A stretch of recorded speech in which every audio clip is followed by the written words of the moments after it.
Congress party Secunderabad MP అభ్యర్థిగా పోటీ చేస్తున్న దానం నాగేందర్ కు మద్దతుగా ఉంటున్నామని జూబ్లీహిల్స్ సిపిఎం కన్వీనర్ రాపర్తి అశోక్ తెలిపారు.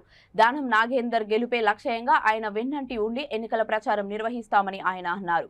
బీజేపీ పార్టీ మతం పేరుతో రాజకీయం చేస్తుందని, అలాంటి పార్టీని ఎవరూ బలపరచవద్దని అన్నారు. ఈ కార్యక్రమంలో సిపిఎం నాయకులు, కార్యకర్తలు పాల్గొన్నారు. మిత్రులందరికీ నమస్కారాలు.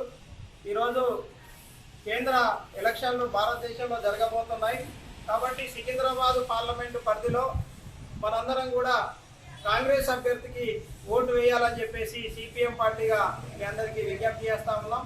బీజేపీ పార్టీ 10 సంవత్సరాల అధికారంలో ఉండి పేదలకు, మధ్యతరగతి వాళ్లకు ఎలాంటి సౌకర్యాలు కానీ, ఎలాంటి హామీలు, వాళ్ళు ఇచ్చినటువంటి హామీలు కూడా అమలు చేయలేదు. 2 కోట్ల సంవత్సరానికి 2 కోట్ల ఉద్యోగాలు ఇస్తా అన్నారు, ఇవ్వలేదు. ప్రతి అకౌంట్లో నల్ల డబ్బు తీసుకొచ్చి 15 లక్షలు ఇస్తా అని చెప్పేశారు. రైతుల ఆదాయము డబల్ చేస్తా అని చెప్పేశారు. ఈ హామీలు ఏమీ కూడా అమలు చేయలేదు.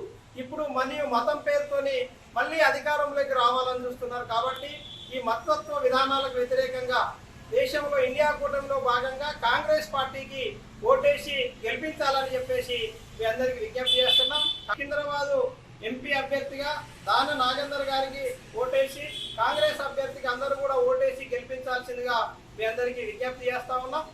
మరియు కాంగ్రెస్ పార్టీ లౌకిక పార్టీ, వాళ్ళు ఇచ్చినటువంటి మేనిఫెస్టోలో కూడా మన కొంత చేసే, ప్రజలకు మంచి చేసే అవకాశాలు ఉన్నాయి. కాబట్టి లౌకిక పార్టీని గెలిపించుకొని మన దేశాన్ని, మన నియోజకవర్గాన్ని కాపాడుకోవాల్సిన అవసరం ఉందని మీ అందరికీ తెలియజేస్తున్నాం మిత్రులారా.